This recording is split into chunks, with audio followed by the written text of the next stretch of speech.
You know, in the game of international diplomacy, much like a back alley pickup basketball game, the U.S. Team USA is unfortunately way behind on points, and it's not because we lack enthusiasm, because we have a really scrappy team that we put in the field. We hire some of the most dedicated and talented people in the country to be part of America's Foreign Service or diplomatic corps.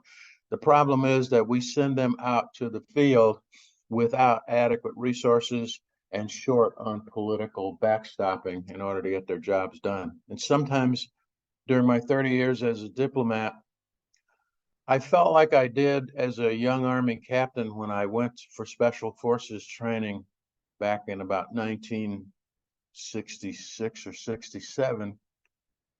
They had an exercise that all new students at the Special Warfare School had to pass before you could get into full training, and that is you put on your full field uniform, complete with boots. They took us into a big field house with an Olympic-sized swimming pool, walked us down to the deep end of the pool and lined about 8 people at a time up, and then they shoved us into the pool and said, swim to the other end.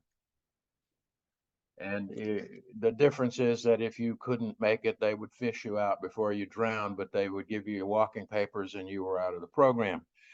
Unfortunately, when I joined the Foreign Service in 1982, I found myself once again shoved into the deep end of a pool and told to swim. The problem is that there was no one anywhere around that pool with a net, and so I had to figure out how to swim to the other end pretty much all by myself. And so did the other 15 to 17,000 members of the U.S. Foreign Service.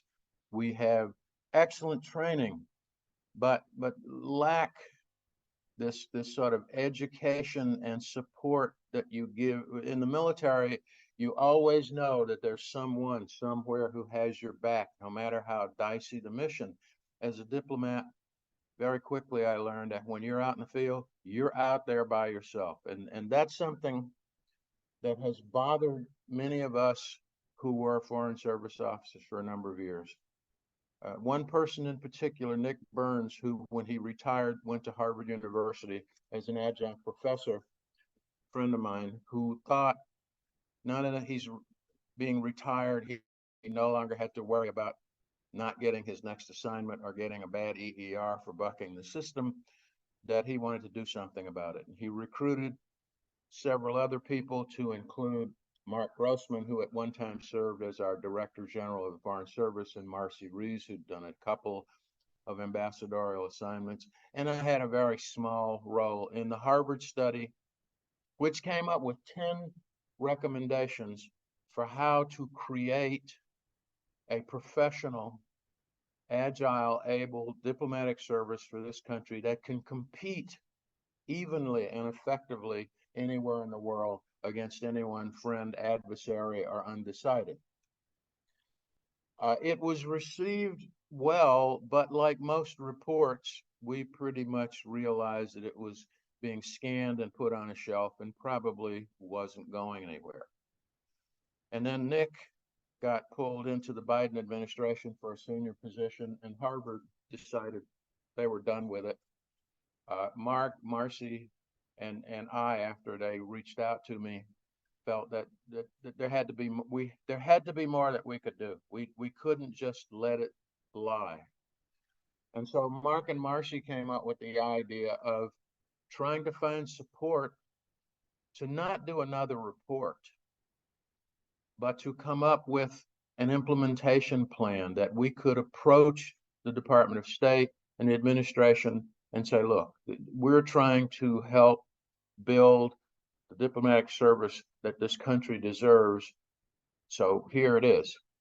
I was hired to be the executive director of the Una Chapman Cox Foundation, provided the seed money, and Arizona State University, thanks to Mike Polt, who's also a retired former ambassador, who's their permanent diplomat in residence, talked their president into supporting it. They housed it. and in addition, kicked in some money and personnel resources. So we had a core of interns to help us get things done. And we kicked off the American Diplomacy Project Phase 2. That's what it was officially called. But as we started working, we decided that we needed a name for this document that we were creating that was action oriented and that sort of said, this is what this is about. This is not just another report. This is a piece of action that we want you to do. And we came up with the idea of a blueprint for a modern American diplomatic service. And once we decided on that, our minds went off. I mean, we weren't just thinking outside the box. We thought the box out of existence. We took the blueprint motif to its ultimate. And we decided, though, that in order to have any chance of being effective, we had to be realistic. A blueprint, 10 blueprints. I mean, the book, if any of you seen it, it's about 2 inches thick. And that's because we took the original 10 recommendations and decided that there were 4, one that were core critical things that needed to be done, but that were also really doable, practical. And those 4 events became the outline of our project, the blueprint, if you will, which had the stated goal up front of enhancing professional capacity, of creating an agile, able, accessible diplomatic service that could give the American people the representation abroad that they deserve. The 4 areas or the 4 blueprints that we decided to work on, most importantly, starting with having a clearly defined mandate for the Department of State and for the Foreign Service that tells the department and tells the people in the department and tells the world what we are authorized to do, what we are required to do, and creates the required authorities.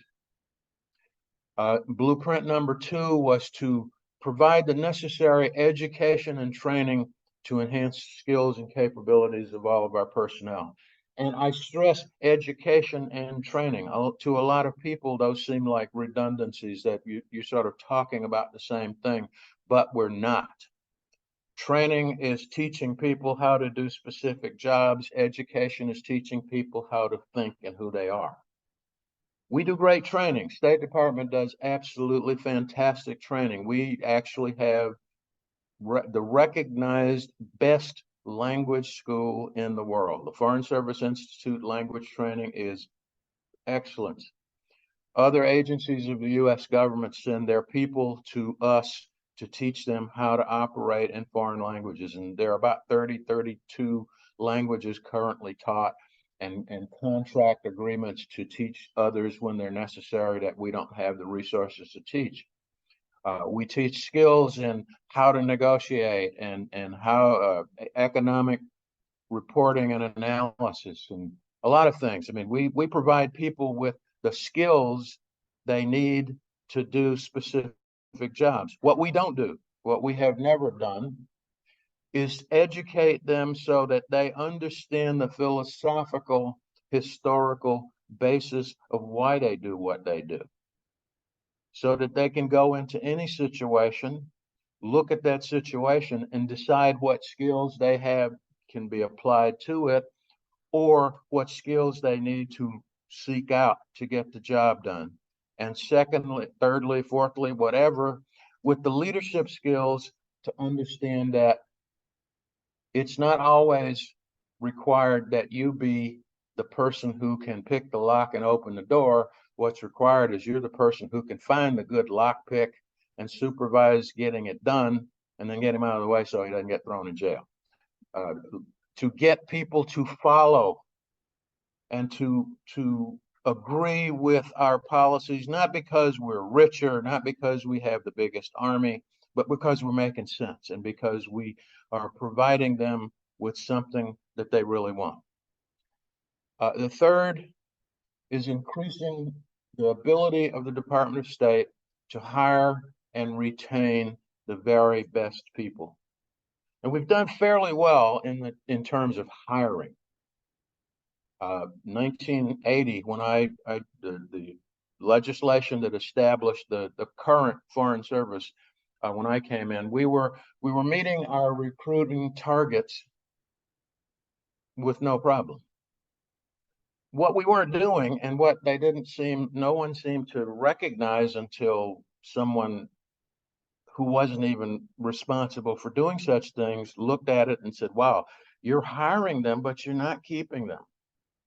We were perennially 600 individuals short of authorized positions. So that means that of all the authorized positions for American diplomats throughout the world, there were 600 that no matter what you did would remain vacant because we didn't have those 600 people. That sounds like a problem. When a bigger problem, we were missing some of the skills that were essential in some places to get the jobs done that needed doing. We had a paucity of people with computer skills. So I remember as a junior officer, when I joined the Foreign Service in 1982, the Department of State didn't have computers. How many in this room are familiar with Wang computers? You date yourself because they're obsolete now. But they decided everyone else in government has computers, so we'll buy computers too. So the State Department went out and contracted to buy thousands of these old clunky Wang OIS systems. I was in China at the time, and about 100 crates arrived at our consulate.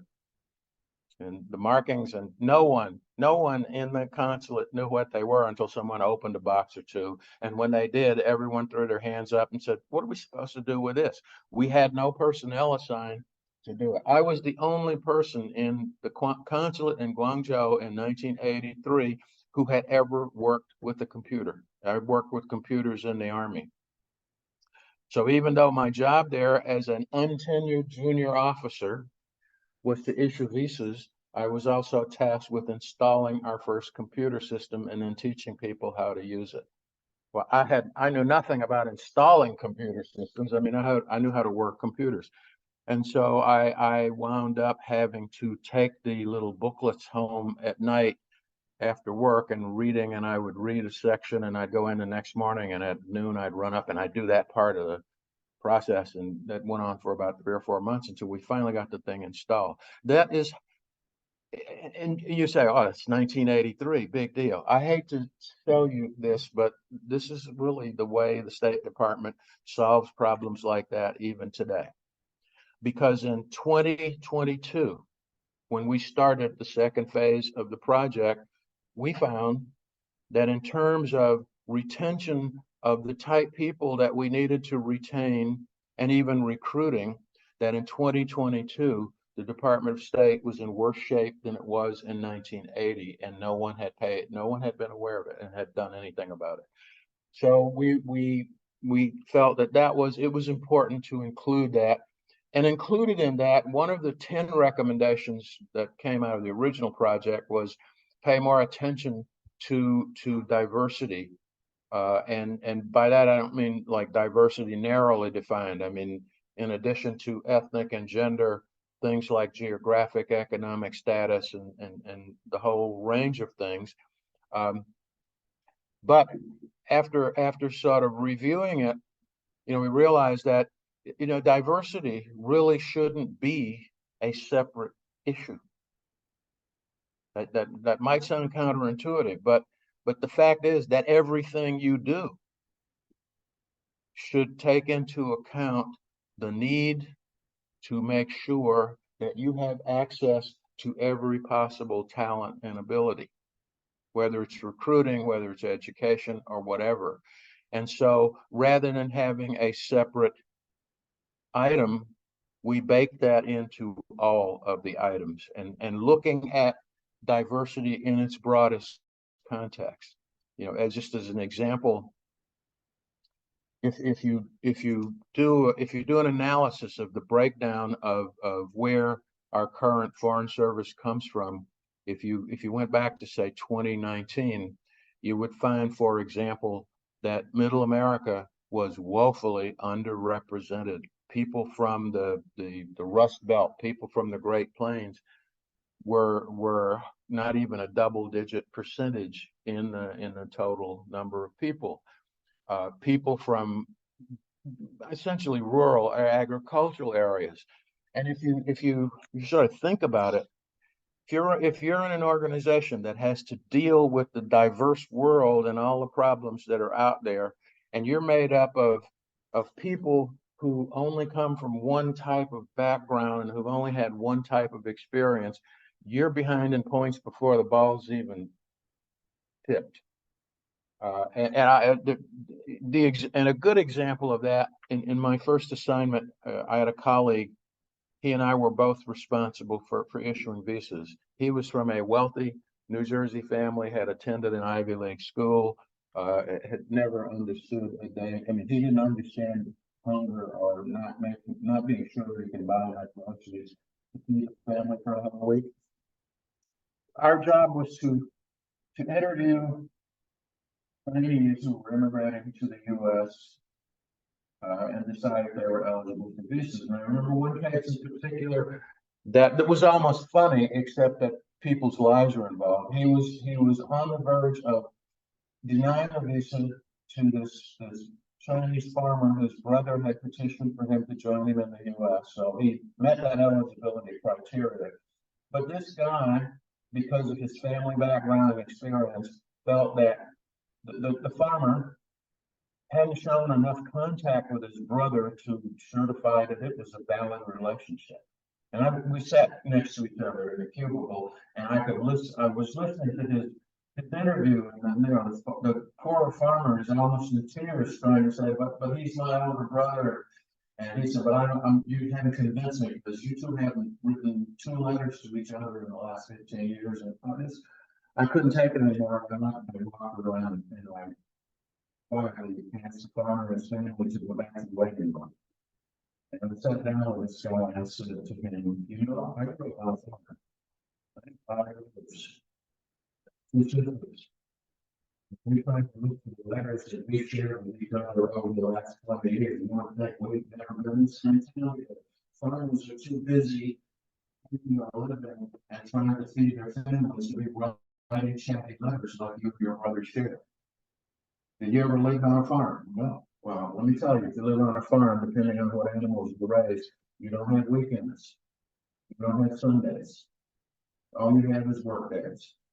And this poor guy probably can barely write Chinese, much less write Chinese letters to his brother, who's also probably busy in San Francisco trying to run a restaurant 12 hours a day, 7 days a week. So cut the crap and issue a guy the visa. And since I'm not waiting, so many times, I was ex special forces, but he's never even been to Boy Scout. He said, "Okay." And I tell this story because the point there is he was acting on the basis of his experience, with his experience in the situation. He couldn't understand why someone wouldn't do things the way he did it.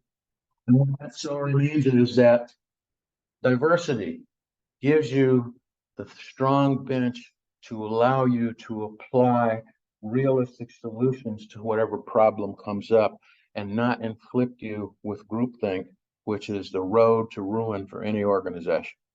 And that's sort of what we're talking about there when we talk about diversity. On the in hiring and retaining, our focus in the blueprint was on making sure that in addition to hiring people, we made them feel like they're part of the organization, so they stay around for a while, and they don't work for about 2 years and decide these people really don't want me here and they leave. And then the fourth one, and this was a very important one because it's something that people have been recommending for at least 40 years now, since I've been retired for 11, that we needed to have a surge capacity. We needed to have a reserve so that when we have emergencies, we don't have to rob Peter to pay Paul. Right now, for example, because of the situation in Israel, I would imagine there are about 30 to 50 people in the State Department Ops Center who have been yanked from jobs all over the place to man a task force to figure out how to get Americans out of Israel. That means that there are 30 or 40 or more jobs somewhere else that aren't being done. That is unacceptable. So those are the four tasks that we set ourselves, and we set out to build a blueprint of, and when I say blueprint, I literally mean an instruction sheet, complete with, I mean, the batteries included in this case. The first one, mission and mandate, was to clearly, explicitly define the authority of our ambassadors, our chiefs of mission abroad, that they are in fact and in reality the president's person, and that they are the senior U.S. government official in a country responsible for all government programs and personnel, that they have the authority to do risk management and risk mitigation, and get away from the risk averse, we don't take chances on anything culture that has infected the State Department for decades, but especially since the unfortunate incident in Benghazi. That was forgetting the politicization of it, which was bad enough, but the fact that we developed a culture where when something went wrong, and trust me, something always goes wrong, rather than look at what went wrong and what are the procedures that we can work to try and prevent it or ease it in the future, was to find out who to blame.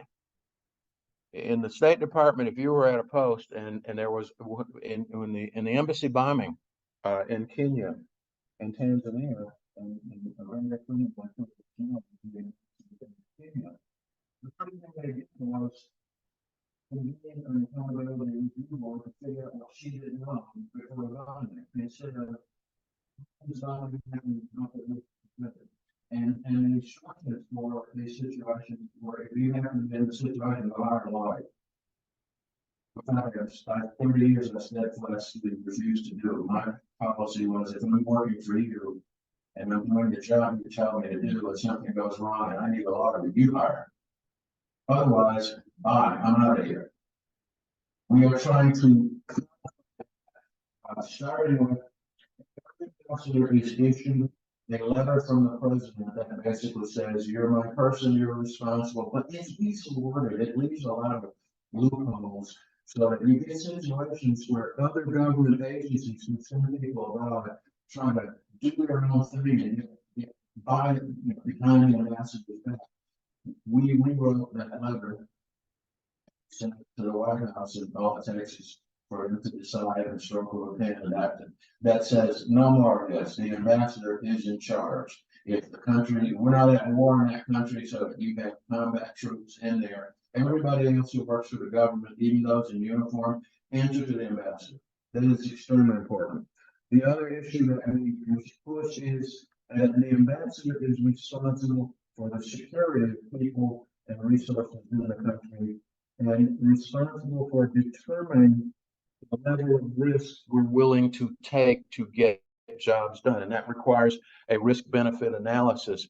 Some things are important enough to take risk, and some things are not. And it should be the person in charge who is making that decision based on input from people on the ground. We shouldn't have to be second-guessed by lawyers and accountants back here in Washington.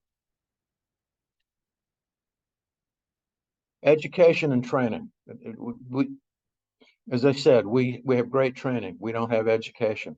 Some of us have been pushing for this for years, that we need to require everyone in the Foreign Service, regardless of rank, to engage in career-long education and not just trade craft training, so that people who are in understand what diplomacy is. What's the history of American diplomacy? You'd be surprised at the number of people who've been in the State Department and the Foreign Service for decades who are unaware that our first Secretary of State, Thomas Jefferson, was against having diplomats unless they were commercial consuls. And you know, this sort of shapes your worldview and how you approach your career. In the military, whether you are a private or a general, periodically you get a class on what it means to be an American soldier. We don't get class one of what does it mean to be an American diplomat, and we are saying we need to do that. We need to increase, we need to change the culture. There's a culture in the Department of State and in the Foreign Service especially that training is anathema. I mean, you when you're in training, you're not working, so that means you're not getting a performance evaluation. So that means you're out of the promotion cycle, which is counterproductive, because if you're not getting this education and training, you're not being the best that you can be, and that should be part of what you're rated for. You should be rated by how much education and training you get yourself, because you become more valuable to the organization.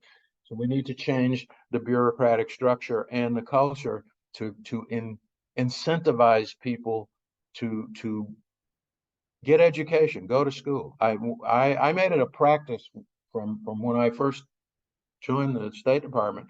After every overseas tour, when I came back to the U.S., the first thing I did was go out to the Foreign Service Institute and find some course that I hadn't taken and enroll in it. And I had people say, "Why are you wasting your time?" And it's mind-boggling. I mean, education is never a waste of time, but in our culture, it's considered not only a waste of time, but not career enhancing. We pushed for a long time to do what the military does, and that's have a 15% overage, or what's called a training float, and that is 15% of positions over and above the authorized positions that need to be filled, to allow for having people in long-term training without causing positions in the field to be vacant. And the military does that. The military has a sacrosanct 15% of the military's manning structure is devoted to training. And that does not affect people being in jobs somewhere. In our position, if someone is in a year's training at the National War College, there's a position somewhere that's not being filled, and that's unacceptable. But as we looked at it, as we analyzed it, we realized, the military is several million people, so 15% makes sense. We're 30,000+, and we're all over the world. And so 15%, we couldn't figure out where to put those 15%. So we did a little with 8% of our real estate, and not 80% right away. Because then gets people say, "Oh, it's too hard. It's too much." When we said, "Well, I want to do 80% over a period of 4 years, and just keep adding positions until the end of 3 or 4 years, you have 8% of our authorized slot are devoted to a training complement." There's something about the term training float that I think people misunderstood, because Colin Powell, when he was Secretary of State, actually got 15% training float authorized. And then the Soviet Union fell, and we opened all those embassies in the stand, and that training float disappeared, along with a few positions in other embassies. I was Deputy Chief of Mission in Sierra Leone, that's the number 2 in the embassy, responsible for managing the place, for supervising everyone else, except that we didn't have a political officer, we didn't have an economic officer, we didn't have an aid administrator, we had an aid contractor that had to be supervised, and we didn't have a defense attaché, and we had a very active military support program for the Sierra Leone. Well, guess who had to do that? In addition to running the whole embassy, I was political, economic aid, and military attaché. And you can't, over the long term, sustain that kind of pressure on people. No matter how good you are, when you get that many baskets pushed into your arms, something's going to drop. And so we're saying, no, let's do 8%. Let's do it over a period of time. And let's make sure that it's a training complement, that these 8% of these positions are assigned to the Foreign Service Institute for students. They are not available to be used by anyone else for any other purpose. And the State Department be required to report to Congress annually the status of those 8%. That's oversight. Right?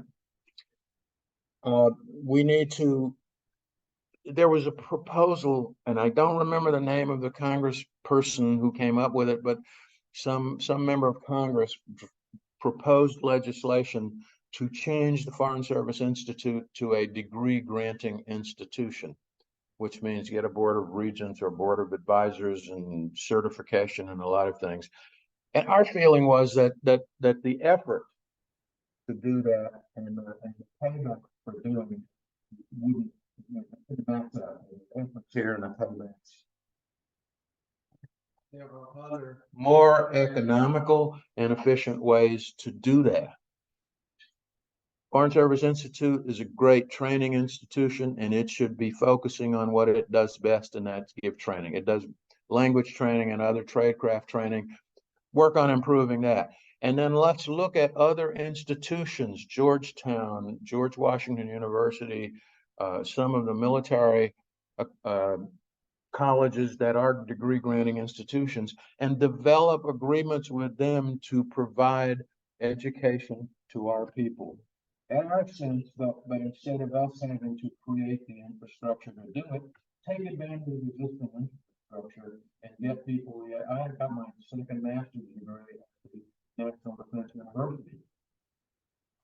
The State Department paid my salary off was there, but the expense of getting that degree beyond my salary was borne by the Department of Defense. So the Department of State benefits from that education without having had to spend an extra penny to pay my salary wherever I'm at. That to us made more sense. And so the idea of trying to go through this process of creating a degree granting institution that could very well detract from its core mission of providing good training. And then expand language training and more incentives for people to do language training, especially the obscure hard language. You know, when we went into Afghanistan after 9/11, I think the State Department had 5 Pashtun speakers in the entire department. And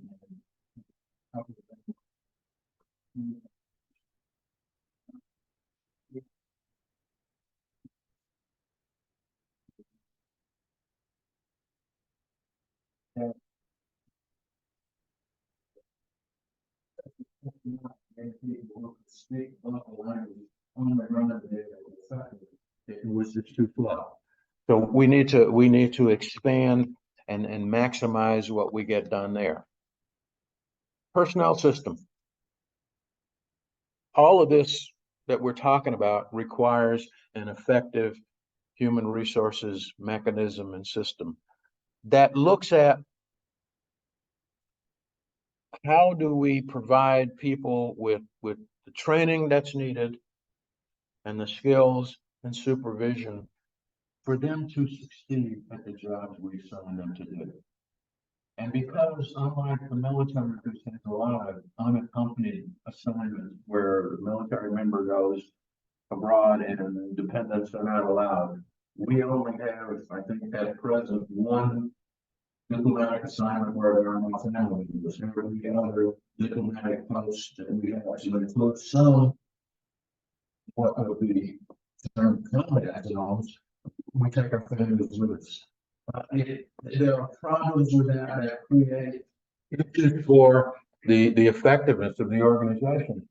We don't have mutual employment agreements with a lot of countries, so if you are a foreign service officer and your spouse has a career outside of government, you have to make a choice. Does your spouse take off from his or her career for their 2 or 3 year tour, or do do you go alone and the spouse stay? I mean, this can be very traumatic for a family, and it can have career implications because we've lost a lot of people who just said, no, I'm not going there.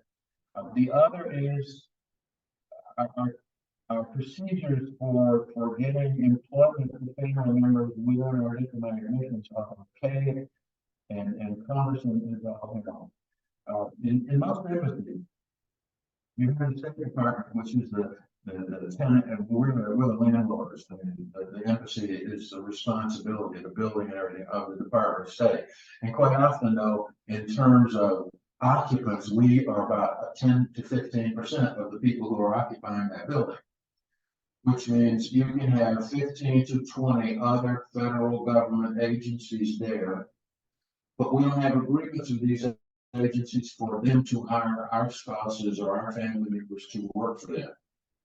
When you're only 10% of the post, it's pretty hard to hire all of the potential family members who could use employment.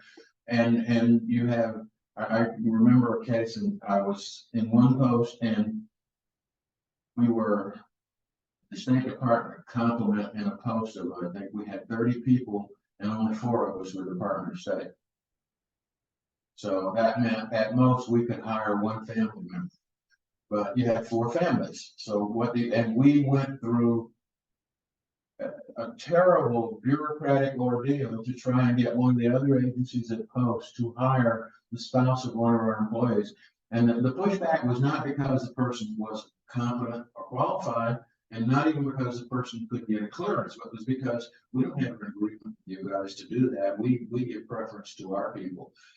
And our proposal is that we need to change that. If you're a tenant in one of our embassies, then we should be able to share support facilities for our dependents because they're all, I mean, they are part of the morale of the post. And so we're working on we're proposing that we do something about that.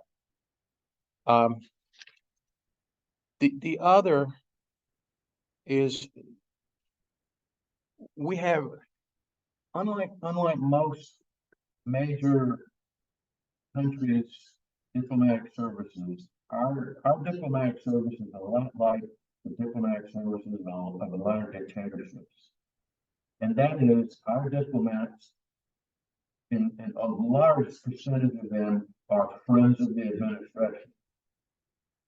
We have probably the largest percent. We have the largest percentage of non-career ambassadors than any other Western democracy. And our view is, well, yeah, the Constitution gives the president the right to pick whomever he chooses, but when you're talking about international relations and developing our relationship with other countries, it shouldn't be a playground for your rich friends. You know, I remember once we had a 2-week program for training new ambassadors, and I actually taught in it for a couple of years. I remember one year we had a lady, and she was a very, very personable person. I mean, I liked her personally. She was sent as ambassador to Bahamas, I believe. Who wouldn't want to go to the Bahamas? You got nice housing and weather. It's a vacation spot. She was there 2 weeks, and she decided, I didn't sign up for this. She had a plan and came back home. Now, what do you think the impression of the Bahamians to the American ambassador just walking off the job is? And once a friend of mine was the deputy to an ambassador in Malta, I think that's decided that her dressing room, whatever you call it, outside of her bedroom, was a more comfortable place to work than the embassy, so she never came into the embassy. And again, morale just goes. We need to be more professional. Yes, it's okay if the president, if there's a particular place where a particular person has the skills, either political contacts or whatever, to do it, fine. But There's a provision in the Foreign Service Act, the law, that says political appointments to be ambassadors should not be based on political contributions, and no one pays any attention to it. I mean, it's literally, there was a report, and it was in the papers, where a study was done where they actually were able to track how much people had to contribute to get appointed ambassador to what type of post.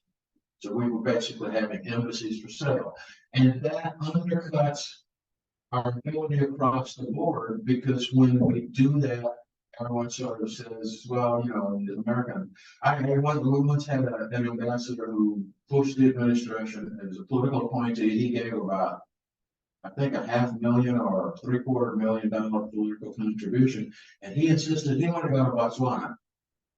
Now you think, oh, Botswana, that's a pretty rough. You know why he wanted to go to Botswana? Because he was a bird watcher, and the bird life, and he wanted to be there so he could keep his species count up.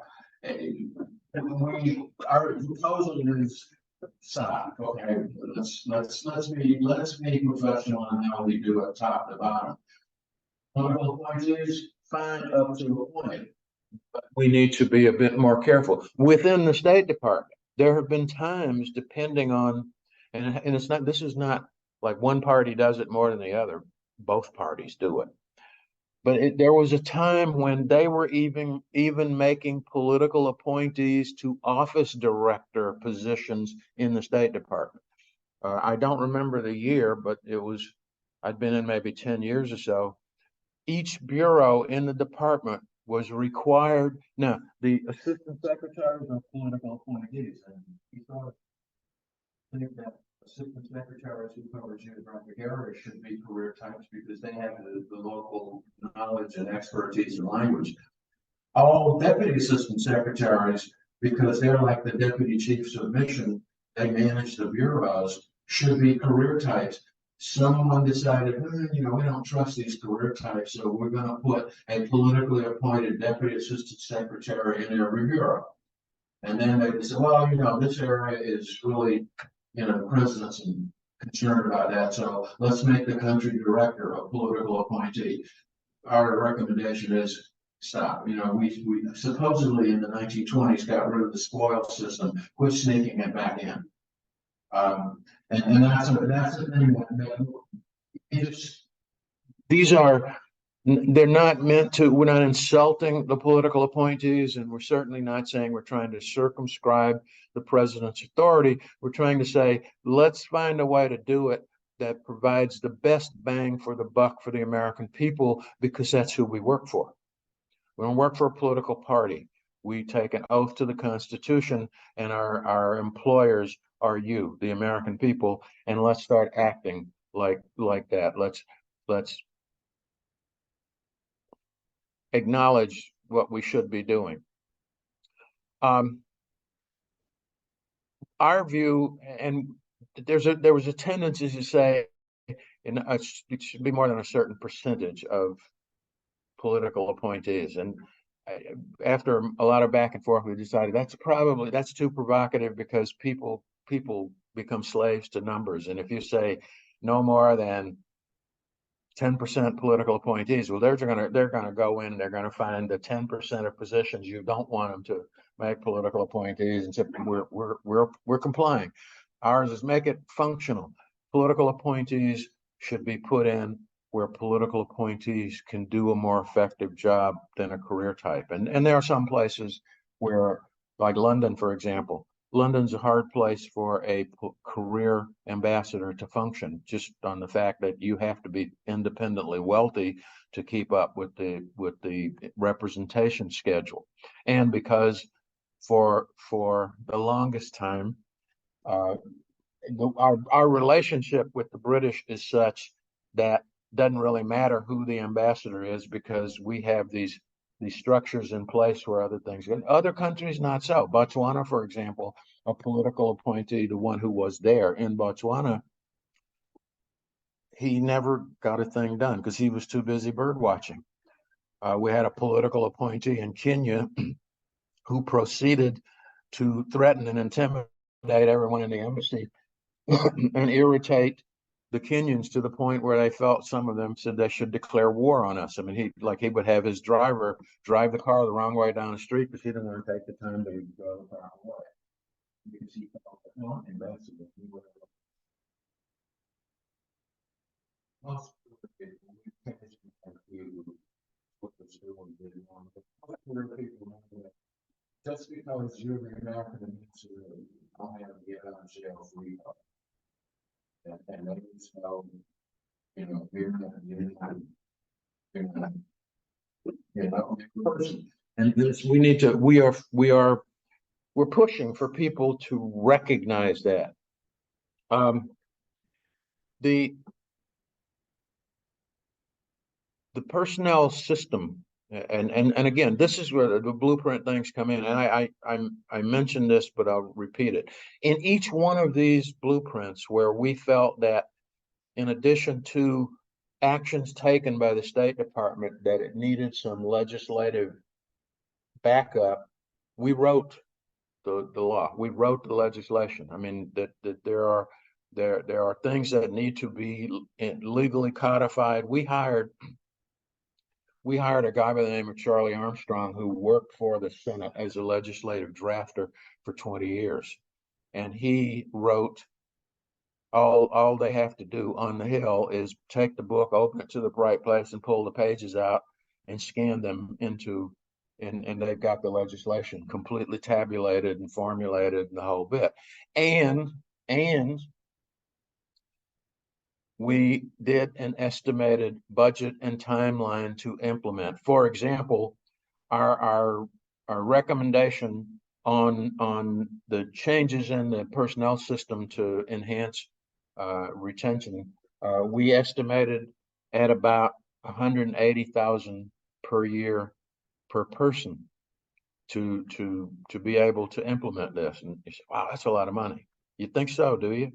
You know how much it takes to recruit a young soldier to go into basic training? $5,000 to just recruit. That's all. Okay, it takes 75,000 to train him or her. And that's before they actually get out of basic training and go to the unit where they actually talk how to do something useful. I don't remember when that, maybe someone here in the house, I don't remember what the number of people in the armed forces is, but I know it's over 1 million. And so, and I know that they probably have the attrition rate and recruiting is about 20% of that per year. So whatever 20% of 1 million is, multiply that by $80,000. And then compare that to this, and we become an accounting error in a document. I mean, there's no, you could, if you put it in with a defense budget, no one would notice it because it would be so small. It would literally be a footnote.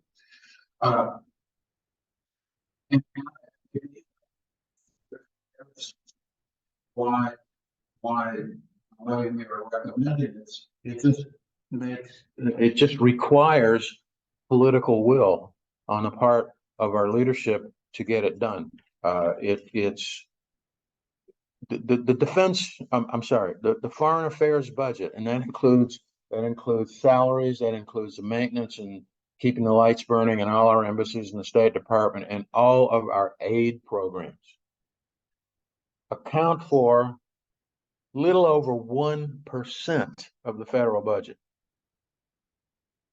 Now, how many people in here are accountants who know, how many people here know about what the federal budget is? It's, you know, some XX trillion dollars, and we're 1% of that. 1% of whatever it is wouldn't be noticed if you completely stopped spending it entirely. And that 1%, the State Department budget, it would probably buy 2 or 3 aircraft carriers, but wouldn't operate them because an aircraft carrier, a nuclear carrier, costs $22 billion, and it costs $6.5 million a day to run it around in an empty ocean and do nothing but cut lines in the water. So, you know, we don't make that point in our blueprint, but the point is, that what we have here is something that can easily be done, that would not break the budget. 1%. Our increases that we talk about don't even elevate that portion of the budget beyond the 1% where it already is. And finally, and this is actually my favorite, we recommend the creation of a diplomatic reserve corps on the lines or patterned after the military reserves. And this would be, and we recommend a total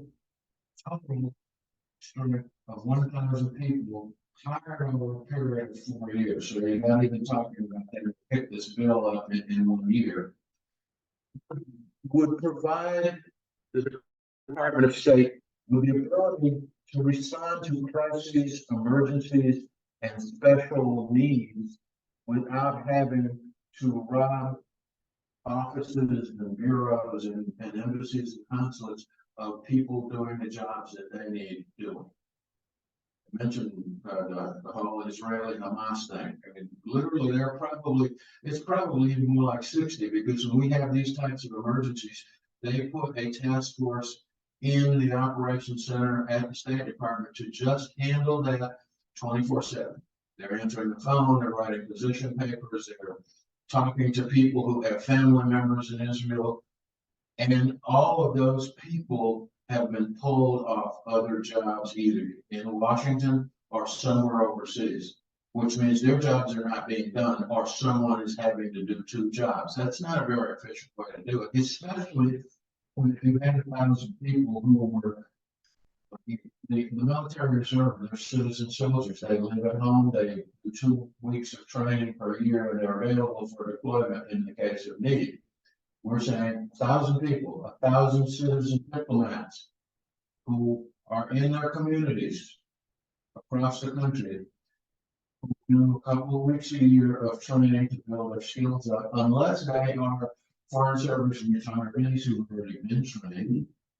And in the Foreign Service, we have a mandatory retirement age of 65. At 65, if you're healthy, you're probably at your prime productive place in life, but the Foreign Service is now out by, we don't need you. But we have a program called an actually employed or reemployed annuitants, where we didn't hire them back as contractors to do the job that we just kicked them out of. And we're saying you're already recognizing that you're getting rid of people way too early in life and you're losing a lot of skills. Let's create this reserve corps, and in it, we have a place for someone who's been mandatorily retired at 65, who still feels that he or she can contribute. They can join the reserves and they become a citizen diplomat. And we have their skill and their ability when needed for emergencies, for surges, where we can put them out to do the job without having to take positions away. And there's another thing that does.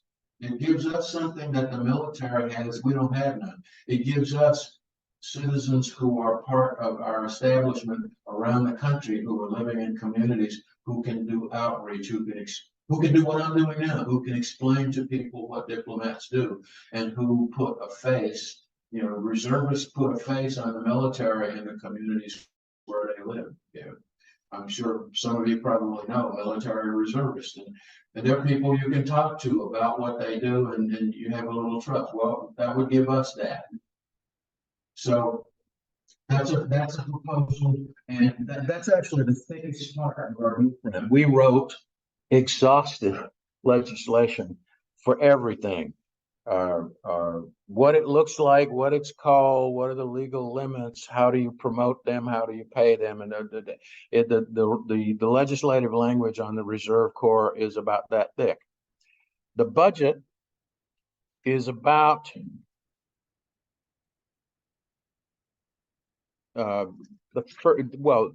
we put it over a 4-year period to build it up to 1,000. Year 0, we devoted or said should be devoted to creating within the department the HR and administrative and logistical framework to support the reserves. I mean, the military has reserve component offices, and these are the people who manage the reserves and keep track of them and all that. And so we're saying for the first year 0, go in and decide what people and positions and changes you need to make to the HR system and create an office of reserve component affairs. Once that's in place and ready to operate, then you start with year 1 recruitment of the first 250 people. Year 1, we estimated it would cost about 17.8 million. Year 2, 22 million. Year 3, 27 or so million, and year 4, 33 million. In extra, that's over and above our current budget. And that would be for creating and maintaining a reserve corps. The deployment of reserves, we have the money to do that. We have contingency accounts. Like, for example, if you pull someone from the embassy in London to go and handle an emergency in the Middle East, you have to pay their travel and others. Well, there are funds to do that. That money could be used to move the reserve. So you're not talking about having to increase the budget to do anything but create the reserve. The money's there to deploy the reserve once it's created. And with that, you have a foreign service that is agile, able to respond when needed, where needed, with the skills needed.